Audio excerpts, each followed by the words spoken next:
Hello and welcome to another season of Ryoga's sort of guy. I don't know. It's been a while since I've done one of these actually. I usually just miss. It's like it gets too late into the season, like a couple weeks, and it's like I can't really do a guide anymore. It's already a couple weeks in, whatever. But it's nice to be doing one again. Although it's gonna be a bit different because the way I usually normally use my guides is I have an image file that I use as I talk over it. But the place I got that, I believe it's pronounced Neregate. The guy who runs that, or girl who runs that, whoever runs it, retired essentially. So I can't. That's gone.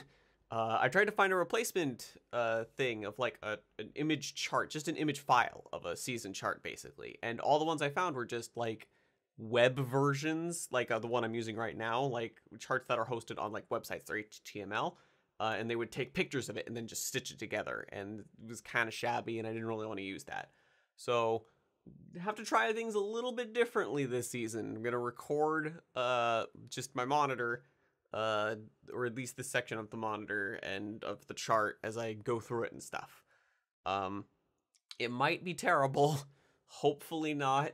This is gonna be like a test run for this method. I don't know how much editing I can do visually with this style, but we're gonna see what we can do. Also, sorry if I sound a little bit weird, and sorry this is still coming out late. I actually finished my notes for this a while ago, but then I got a cold, and I'm still not 100% over it. Hopefully I don't cough during this recording, but there's a chance I might. I can edit that out if it gets bad, but if it's like mid-sentence I start coughing, not sure how I'm going to be able to edit that. But anyways, I want to get through this quickly so I don't like wreck my voice while it's like still like almost done recovering. So, I want to get through this quickly. So, God, it's been a while since I've done this. It feels weird. The first show is Idolmaster Side M, based on the Idolmaster Side M app. Basically, if you don't know, although you probably do, Idolmaster is a huge deal. It's an idol thing with like a quadrillion idols and the producer and stuff like that. This is the male version because they figured, why not tap into that audience too for even more money? This is the kind of show where you kind of already know if you want to watch it or not, so I didn't bother to take too many notes. I did look it up, but there was barely any staff listed anyways. I don't know, I wouldn't be surprised if a lot of the Idolmaster staff is also on this, so it's probably pretty similar. I mean, why not? Idolmaster is a huge deal, so why wouldn't they just keep a lot of the same staff, right? It's the same studio, A1 Pictures, so it wouldn't be too hard for them to keep the same staff. So, kind of an easy show to cover. Kind of know if you want to watch this already. Music shows in general like this are kind of like the one genre that's like, you kind of already know if you're going to watch this or not. Not even necessarily like only certain people like the genre, but even like if you're in the mood for it. Like you have to be in a certain mood for this kind of show, like musical shows like this. And you kind of already know if you are or not. So it's very easy to cover. It's just like you already know. Nothing I say matters, like as far as like who's the staff behind it and stuff like that. Like you know if you want to watch it. But anyways, the next show is I wrote in my notes, Gintama season 9 billion. I don't know why they call it seasons. It's still basically numbered as far as I'm aware of, like it's continuing from the last Gintama, so it's like episode like 300 or something. So it's a sequel. So if you're already watching Gintama, more Gintama's airing. I don't even know if the last season had stopped at all. It may have just continued into this season for all I know. I don't even keep up with Gintama, so I have no idea. But it's a sequel, so it's easy. In fact, the next show, Osamatsu-san 2, is also a sequel. These are the easiest 3 first shows I've ever had to cover in a season preview, I think. So again, a sequel. Osamatsu-san blew up in popularity, mainly in Japan, but I think the English-speaking audience also really liked it. So you already know if you're going to watch this or not because you saw the first season and you liked it. So here you go. Osamatsu-san Season 2 is finally airing. Finally, we have a show that's not a sequel, although I was wondering if it was a spin-off, called Sengoku Nightblood, because whenever I see an anime with the first word is Sengoku, I always wonder if it's related to Sengoku Basara, because there's always a lot of those. But I looked it up. I mean, I don't know a lot about this stuff, but I'm pretty sure it's not related to Sengoku Basara, even though this is also a video game, so I could be wrong. But based on what I looked up, I don't think it's related to Sengoku Basara. But anyways, the synopsis is, the game centers around different warlords from Japan's warring states, Sengoku period, who are all involved with the player character. The game is described as a warring states romance fantasy, which is about what you get. Visual novels that get historical tend to revolve in the Sengoku period, because I guess Japan just loves that period. I mean, I'm pretty sure that's around when uh, Nobunaga was and shit, and everyone seems to love a Nobunaga, so I don't know what it is about the period, but they all love it. But I took down some notes for it. The director for this show only did 2 other shows. Idle Memories, and then The Royal Tutor, which was like 2 seasons ago, and had an okay rating on Mal, a 7.6, which is kind of like, that show was okay, kind of a rating as far as Mal goes. Generally, the really good shows only break 8.0. So 7.6 isn't shabby. So people seem to like that show, so that director's doing this. The character designer on this only did 1 other work, which was Amnesia, which was awful. But if there's one thing I had to say positive about Amnesia, it's that I did actually like the character designs, as weird as some of them were. I mainly like the eyes. I don't know what it is. I like really fancy eye drawings as far as like, well, like characters that look like they have galaxies in their eyes almost. I like all that detail and stuff. I don't know what it is. I just like it. So I might like the character designs in this, but I'm probably not going to watch it. Oh, by the way, again, since I'm rusty and this is a new format I'm doing, I forgot to mention, this is Anilist, by the way, the website I'm using. They make it so that, if you notice I have my mouse over some of this stuff, there's like a green, yellow, and red bar that appears on the side. Because this is based in HTML, if you click on it, it changes the border of what it is. I imagine most people know what this means already. I'm pretty sure this started with the blogging side of the anime community, but basically you would take a chart and you would outline it or mark it in some way with either green, yellow, or red. And what they mean is green means you're going to watch the show, yellow means you might watch the show, and red means you're definitely not going to watch the show. So if you notice, this whole first row is all red for me because I'm not interested. Most of them are sequels that I'm not watching, so that's just kind of obvious.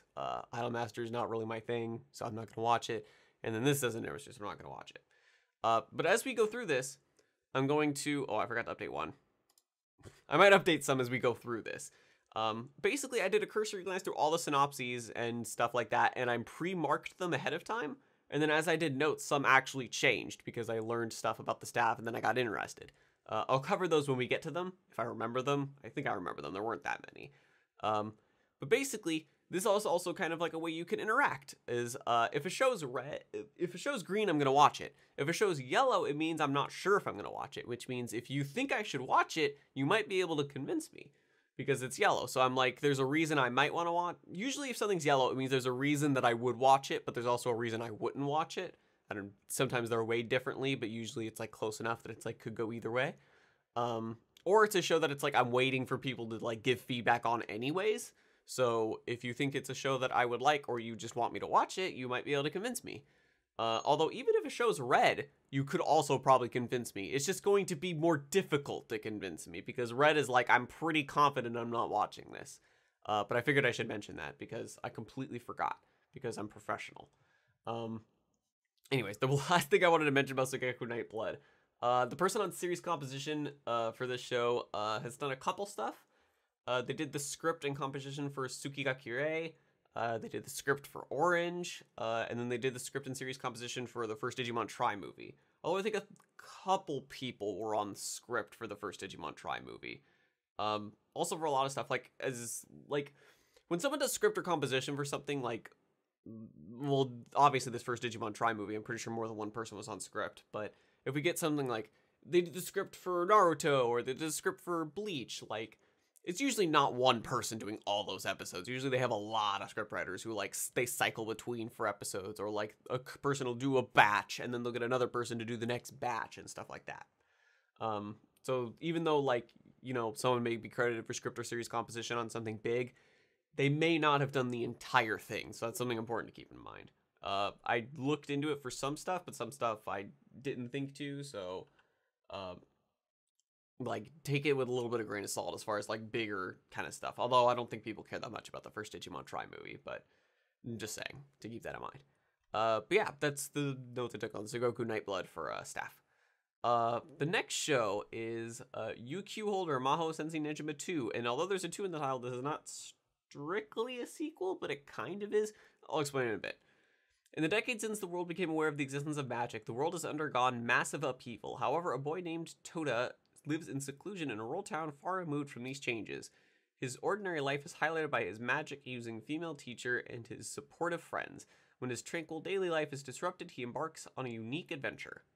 So, the reason this has a 2 and is a sequel, but not really, is because you may notice, as far as designs maybe, but this is from the same mangaka who did Nejima.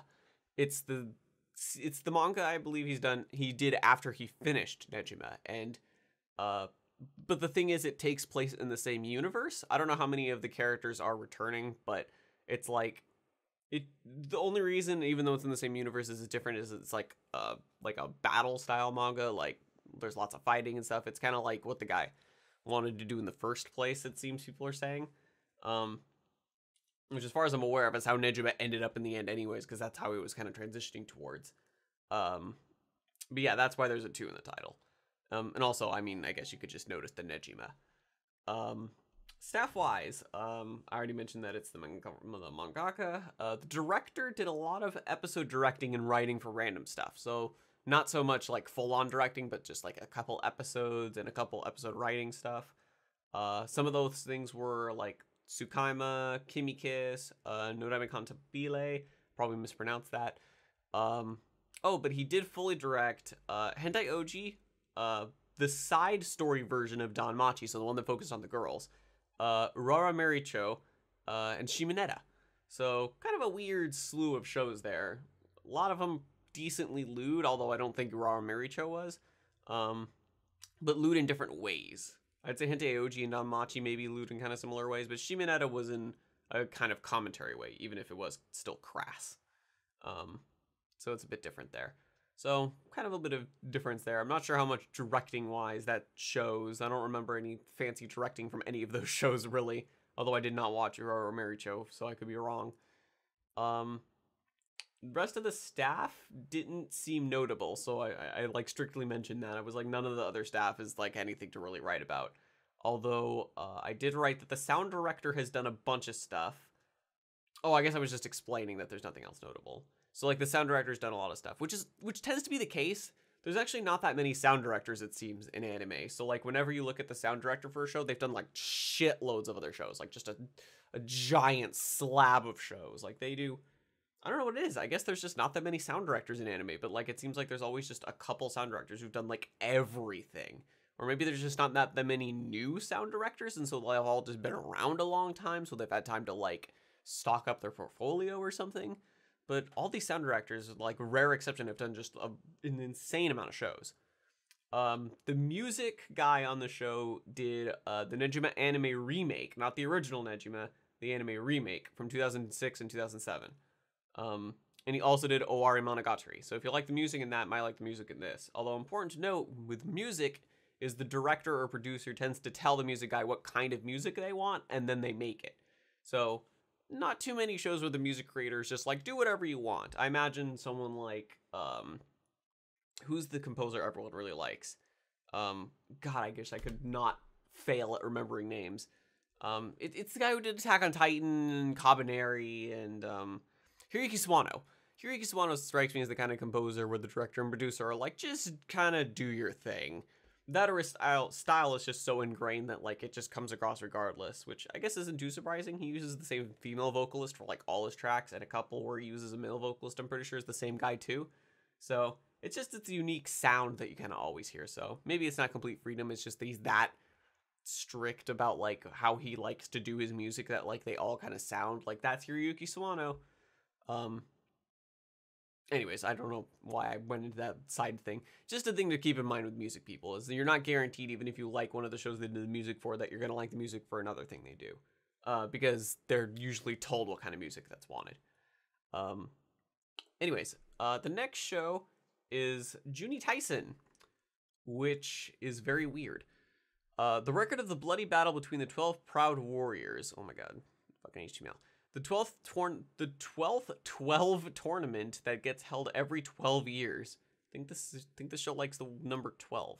12 brave warriors who bear the names and the signs of the zodiac fight each other for the lives and souls. For the lives and souls? Okay. The participants are 12 very strange warriors: rat, ox, tiger, rabbit, dragon, snake, horse, goat, monkey, rooster, dog, and pig. The victor of this tournament gets to have one wish granted, whatever the wish may be, the one wish they want granted. Who will be the final victor? whose tears will flow on the bloody battlefield filled with conspiracy and murder. A soul-shaking battle royale is about to begin. So it's kind of like extravagant, like, oh, a huge battle and all kinds of crazy shit's gonna happen, which seems like my kind of jam. But this show's very weird. You look up stuff, and the staff behind this is what's interesting. First thing I should mention is that this is adapted from a 1-volume, 12-chapter light novel. So not very long. It's 12 chapters, so, and it says this show's going to be 12 episodes, so that's just a chapter an episode. Easy, unless they add content, then obviously they could do more chapters per episode and then just add in extra content. But I guess the point I was originally going to make by mentioning that is that it will have an ending, obviously, because the light novel was only that. But it also might have been an actual novel. I was trying to look up information on it, and I couldn't find out if it was a light novel or like an actual novel. I'm pretty sure it was a light novel. It seems weird enough that it could not have been an actual novel. Mainly because it was written by, and I'm gonna fucking butcher this, Niziosian. Niziosian? I can never pronounce the guy's name. It's the guy who writes the Monogatari series. That's what everyone knows. He's wrote some other stuff too, but that's what everyone really knows him for. He's that guy who writes like really weird shit. And this is no exception. You can't really see them in this image, but some of the character designs in this are absolutely bonkers. They look ridiculous. And I'm not sure if it's supposed to be ridiculous or not. Knowing Niziosian, I'm gonna keep mispronouncing it. It's probably supposed to be ridiculous, but I don't know. Anyways, the director behind this did Hataraku Mao-sama and Future Diary. He also storyboarded episodes 10 and 15 of Re:Zero, which were the episodes where Subaru and Ram go to rescue Rem in the forest after she tries to kill the dogs because Subaru got cursed. And then also 15 was the infamous episode, so everyone knows what happens in episode 15 of Re:Zero. The director storyboarded that episode. So, interesting stuff behind this guy. Maybe not Future Diary for some people. I actually like Future Diary. Completely unironically, I like Future Diary. But a lot of people like Hataraku Mao-sama, so that'll get people's favor. And then the pretty good episodes of Re:Zero. So that'll help. Although he didn't direct those, he storyboarded them, but still. What else is it? The series comp on this did season 3, 4, 5, and 6 of Natsume's Book of Friends. I'm not sure how much people like the various seasons of Natsume's Book of Friends compared to each other. I think everyone likes them all equally, so it doesn't really matter that the person didn't do seasons 1 and 2, but I mean, it's important to be accurate. They didn't do the first 2 seasons. They did seasons 3, 4, 5, and 6. And probably 7 whenever that gets announced, because Natsume's Book of Friends seems to never end. Anyways, they also did Bookie-Pop Phantom, which is a huge deal. They did both, and then they also series compositioned for both seasons of Knights of Sidonia, and also did the script for them. So, not a bad slate of stuff. So, pretty interesting. The person on music is Go Shina. I think that's how it's pronounced. He did the music for Dimension W, Kyoso Giga, Tales of Dysteria, fucking Gyo, the fucking shark on legs thing. And then apparently Hiroyuki Sawano is doing the OP. That's it. He's not doing the actual music for the show. He's credited as doing the opening. And then maybe the ending. I didn't figure out if he was also credited for the ending. It was just the opening I saw. But it could also be doing the ending. So, not bad as far as music goes, as far as, obviously, both of them. Everyone knows Hiroyuki Sawano, but Go Shina has some interesting flavors behind him. Though, again, important to remember, the director usually asks for certain styles of music. So not a guarantee that even if you liked previous stuff that it's going to be the same style or anything like that. Although talented composers tend to be talented in any kind of genre they flit into. I don't know why I wanted to use the word flit. I just like the word, I guess. I'm distracting myself. I need to get through this quickly. Because I don't want my throat to get... My throat's already feeling shitty. I probably edited it out. Hopefully I edited it out, but I just had a cough in the between sentences there, so I want to get through this quicker. So the staff behind this is decent. It just seems so weird. I'm not sure if I like it. That's why it's a yellow. But moving on to the next show, Black Clover. Black Clover was originally a yellow for me, and I changed it to a green, and I'll cover why after we get to that. Asta is a young boy who dreams of becoming the greatest mage in the kingdom. Only one problem: he can't use any magic. Luckily for Asta, he receives the incredibly rare 5-leaf clover grimoire that gives him the power of anti-magic. Can someone who can't use magic really become the Wizard King? One thing's for sure, Asta will never give up. So, Black Clover is a decently popular Shonen Jump work. which is why it's unsurprising Studio Pierrot's doing it. They tend to do most of it. I think the one major show they didn't get was Hero Academia, because Bones grabbed that, which was a great fit. Bones' art style and animation style fits Hero Academia extremely well. Though Pierrot isn't too shabby themselves nowadays. They got a lot of shit back in the day with like some of the Naruto and Bleach and One Piece and all that stuff they do, for being kind of just like run of the mill, just like milking money kind of thing. But they've been getting some talented animators on board ever since like the ending arc of Naruto and stuff like that. Like they do some decent animation work. I watched the first 2 episodes of Black Clover. There's actually like I only have time for one other show.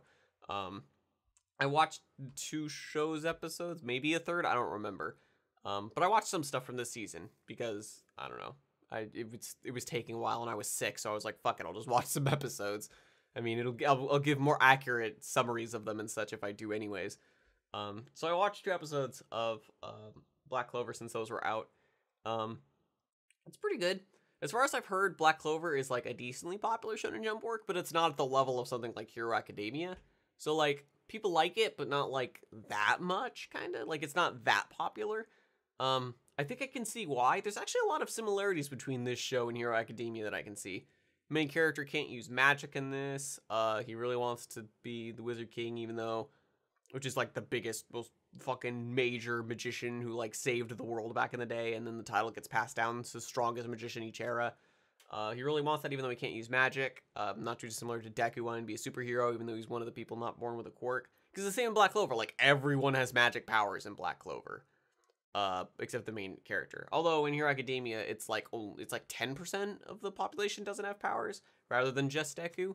But it's the same idea. Main character really wants to be the best, even though they're like in the small minority that like doesn't get anything special, and then they're like crushed about it. The difference is that Deku is like more sympathetic, like he's way more crushed about it, and he's way more like endearing as a character, as an underdog. Asta in this is also an underdog, and they do a decent job of painting that, but at the same time, his personality is very different. He's very upbeat. They even describe him in the first episode, in like the first like 5 minutes of like he's loud, obnoxious, and annoying. And it's not inaccurate. So he's like, and the voice actor definitely pulls that off. It's complicated. Like it's annoying, but at the same time, like the show knows it's annoying, but still manages to paint him as like decently underdoggy. As like it paints it in a way where like the annoyingness of how like loud and rambunctious he is almost like a coping thing for him. Like he doesn't have magic, so like the only thing he has is like unending optimism. So it was kind of the same with Deku, but the difference is that this character is much louder, and more rambunctious. So he's kind of more annoying. I could definitely see people not liking this show just because they don't like the main character. I think they do a decent job of portraying him, but it's just something to keep in mind. I can definitely see people like, too annoying for me. But yeah, I'm just kind of fucking talking in circles at this point. What did I write down for staff? Kind of pointless to list staff when I have a first-person view of this kind of stuff. Oh, and I should also mention, that's kind of how it goes. Is the first episode is a pretty good setup as far as an introductory episode. The first episode's very good, which I guess is to make up for the fact that the second episode is like literally 2 minutes of new content. Well, I guess that's not entirely fair. The second episode is largely a flashback episode explaining something that happened in the past, which is kind of important to know. It's not exactly not a big deal. But the second episode starts with like 3 minutes worth of recap of the last episode. Like it basically replays the last 3 minutes of the first episode, which is like, this is too long, so you can just skip the first 3 minutes. And then the recap spends, or not the recap, the flashback spends like the next 12 minutes. So you only get like a couple minutes of like actual like new episode that's current in the timeline at the end of the second episode. But I imagine they're done with that now, so it'll be fixed in the later episodes. Or not fixed, but it's just, it won't happen again in the later episodes. Anyways, the first episode is a pretty good introductory episode. I'm sorry, I ramble. Even when I'm sick, I can't help myself. The first episode's a good introductory episode. Basically, it's what you'd expect from that synopsis. Can't use magic. When everyone's 15, they go and get a grimoire from the local wizard person. I don't know, it's kind of weird. Basically, the grimoires just go to whoever owns them or whatever. Asta doesn't get one because he can't use magic. And I don't think it mentions in the synopsis, but he grew up with a boy named Yuno, I believe his name is, and they're kind of like rivals. Yuno is like his polar opposite, super competent in magic. He's very relaxed, doesn't really say a whole lot. And so they kind of balance each other pretty well as far as how the setup goes. I don't know how to go further in. It seems like it's set up pretty well as far as them balancing each other out. But anyways, that happens. And then some guy's an asshole, a villain, I guess you could call him, sort of shows up at the end of the first episode. Asta shows up and tries to help, but he has no magic, so he gets his shit kicked in. And then when he's like, you know, he's super resilient, like he never gives up. That's like his deal as far as his character. Again, his unending optimism ties into him, like he just, like, even after the shit's kicked in, he keeps going. He gets granted a grimoire, and it looks like fucking Satan's grimoire is the big deal. That's the thing that interested me the most visually, as far as like tying me in. Like him getting a grimoire, like, you know what's gonna happen if you didn't read the synopsis, because that's just how these kind of works go. It's very shonen, you can tell that he's gonna get something. You don't expect the grimoire to basically be this black and red aura, like demonic looking thing that just makes, and then like casts this demon shadow on him. Like, something's probably gonna happen involving that grimoire later in the story. I don't know if it'll cover it in this show, because this is gonna be 13 episodes long. I don't know if we'll get to it, but definitely something up with that grimoire that could go down story-wise later, which is definitely interesting. Anyways, now that I rambled about that for like 5 minutes, staff-wise, director did a couple shows. Most noticeable thing he did was Monster Musume. People liked that for some reason. Sorry. What else? The person on music is Minako Seki. She did both seasons of Kingdom, which were 38 and 39 episodes respectively, so that's a lot of episodes. Gino Guardian, and an OVA series that nobody's heard of called Masamune Datanikle, or something like that. I probably mispronounced it, but no one's heard of it anyway, so who cares? The music in Black Clover I liked quite a bit. I didn't pay too much attention to it. The dramatic music when like big important stuff is happening though definitely gets your attention. It's very, I liked it a lot. Kind of hard to fail at that kind of music though, it seems nowadays, or maybe just everyone's talented at it. But that was definitely good. I liked that. So music seems pretty solid in Black Clover. I don't know about the casual music. Again, I wasn't paying that much attention. But yeah, pretty good. Next show is Tsukibro the animation. The music anime will follow the daily lives and associated drama of 4 of Tsukibro's very unique groups: Solidus, Quell, Soara, and Growth. Didn't really write anything for this. Again, it's the music show, so you kind of know if you're gonna watch it or not, so nothing on the staff's really gonna change your mind or anything like that. Was going to look up, because I was interested if Solidus, or Solids, Quell, Soara, and Growth were like actual like idol groups already. But I forgot. Very professional. I don't know if they're already established idol groups or if it's idol groups that are made just from Tsukibro. My bad. But yeah, you kind of already know if you're gonna watch this probably. I don't even know if Crunchyroll has this. It could be hard to find how to watch this. Sorry if you hear weird noises. There's been weird noises the last like hour outside, just randomly happening. I think a neighbor's doing like work or something. So, but it's like weird noises. It's not like a lawnmower, but if it picks up the mic, I'm sorry. Anyways, the next show is Shokugeki no Souma Sanosara, which is the 3rd season of Shokugeki no Souma. But since it's the 3rd season, you already know if you're going to watch it or not. No point in covering anything about it, so I didn't write anything. The show after that is Konohana Kitan.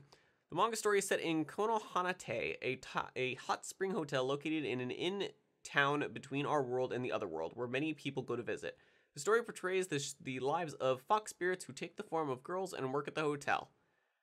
Definitely seems like the kind of, you know, slice of life. I mean, it says slice of life at the bottom, but definitely the casual slice of life, cute girls doing cute things kind of show that is a genre in and of itself in anime. And you kind of know if you want to watch it or not. But I took some notes anyways. The director behind this has only done a couple things. I'm going to mispronounce these probably because I've never watched them, so I don't know how they're pronounced. The director has done DC2 Decapo 2 and also DC2 SS Decapo 2 2nd season. which is a tongue twister and a half if it's your first time reading it. You're just like, what the fuck do all these, like, what does DC stand for? Doesn't it stand for Decap? Maybe it stands for Decapo 2 second season, and then it's just colon, and then it's like, it's one of those shows where it has like the anagram, not the anagram, the shit. What is it called? The God, I can't remember anything nowadays. It's when something like NASA, like NASA, when you take the words of something and you cram it so it's just the first letters. Acronym. I think. Maybe it's just a title where it's like, here's the acronym, and then it's like colon, okay, here's what the acronym's saying. Because now that I think about it, DC2SS and then colon, Decapo 2 second season, actually, that would be what the acronym would stand for, actually. So my bad, I guess that's what it stands for. But other than that, director did some episode directing on random stuff. I didn't really write anything down, it's just a couple random things. Like, who cares? Just a couple episodes, so nothing really notable. The music guy, his name's Hajime Kikuchi. I could have mispronounced that. He hasn't done a whole lot, but he has done Fudokoi, one of the Nejima OVAs, and then maybe most notably True Tears, which I could be wrong, I haven't watched it myself, but I've heard people actually quite like the music from True Tears. So definitely music to keep your eye on. Although, again, like I mentioned before, director or producer, whatever, ask for certain styles of music in a show, so not necessarily a guarantee it's going to be the same style of music or like whatever. A lot of music people tend to be talented, can do many different genres, but sometimes certain people are just good at specific genres. So, or like they have like lightning in a bottle, just that one soundtrack is like their magnum opus, you know? So, who knows? But just something to keep in mind, possibility that if you like True Tears music, you might like this show's music, you never know. The series comp on this has done quite a few things. Very weird slew of stuff. For example, High School DxD and Dime a Dollar, which are very like stupid but know they're stupid shows, but then also did Your Lie in April. So series comp has kind of been around. You never really know what you're in for with this guy or girl. I don't know. Some of the credits like don't say if it's a guy or a girl. So it seems like a casual cute girl slice of life. So I can't imagine anything crazy happening. But as far as like humor goes, I have no idea. This series comp has gotten around as far as like different types of shows, that's for sure. But yeah, that's that show. Next show is Raha Raha. Very weird title, and it's all caps, which is even more interesting. 3 high school girls are putting together a limited time shop called Park, or P-A-R-K. Okay, I don't know. Maybe you're supposed to say the letters. In Japan's Harajuku. One day, aliens come to Earth with the intent to steal the famed district culture. At the same time, a mysterious girl appears. The 3 girls band together to defeat the alien threat and protect their beloved Harajuku. So the interesting thing about this... Oops, didn't mean to scroll down. Interesting thing about this is that it's... well, I mean, a couple things. But the show itself is based on a webcomic. It says it's original, but that's not true. It's based on a webcomic. And it's a collaboration between Crunchyroll and a Chinese streaming service, Bilibili. Or Bilibili? Probably Bilibili. So it's probably a Chinese webcomic if it's with a Chinese streaming service. But I'm not sure how involved Crunchyroll is in this. It said it was a collaboration between Crunchyroll and Chinese streaming service Bilibili. But it could just be they have both the streaming rights. They are not actually involved in the production of the show at all. I don't actually know. It was kind of weird to find information on it. Just the fact that it was a collaboration between the two at all was like weird information to find. But again, I don't know how involved it is, so I don't know much beyond that. The other interesting thing about this is that maybe it's not that interesting actually, but the directors mostly is I mean I guess new directors are interesting in general, but the director is sort of brand new. It's the first thing they've directed, but the only other thing that she's done isn't a directing job. It's a producing job. She produced a 13-minute movie called This Is My House, although in English, the title is Sugar Lump, which seems like a weird translation as far as like the differences. Is like, why would you change the title to that in English? But I tried to look up information on it and there's like nothing. There's like an English trailer thing you can find where the guy like describes his movie and the animation style they're using. But there's nothing like about it at all, and you can't find it itself. Maybe I just sucked at finding it, but I couldn't. But I guess it didn't really matter because she didn't direct it, she just produced it, so it doesn't really matter. But this is the first actual directing thing she's done. Although, like I said, the only other thing is that producing anyway, so still pretty much brand new as far as anime goes. Unless they've done other stuff. The problem with looking up people on anime sites is that it gives credit for the anime stuff they've done. So they could have done stuff in like video games or live action, but you won't know, you know, unless you like go that extra mile to be like, maybe I should check like their Wikipedia page if they have one. A lot of them don't have Wikipedia pages, so you don't really know if they've done live action stuff or not because it's not credited on anime websites. The music guy on this did mostly older stuff, actually. So, like, stuff from quite a while ago. Probably the most recent and notable stuff would be Momo Sword. That really dumb show. I don't know about how the music was for it, though. As far as older stuff goes, he did stuff like Area no Kishi and Vandred. Those are probably the most popular out of what I saw on the list. So, kind of an older music guy. As far as like older shows, which is interesting, but hey, it's kind of a weird show. I like how colorful it is. It reminds me, as far as coloring goes and style goes, is not too dissimilar to what's it called? Gatchaman Crowds, or Gatchaman Crowds, not Gatchaman Crowds. Gatchaman Crowds, maybe as far as the people, like the environments in Gatchaman Crowds are still pretty like, you know, normalish for the most part. I think they usually like used watercolored versions of like actual places almost. That thing where they had like pictures of actual places and then they just kind of like had a filter over it, sort of. But it's been a while since I watched Gatchaman Crowds. I need to rewatch it. But as far as character styles of artists goes, it looks very similar.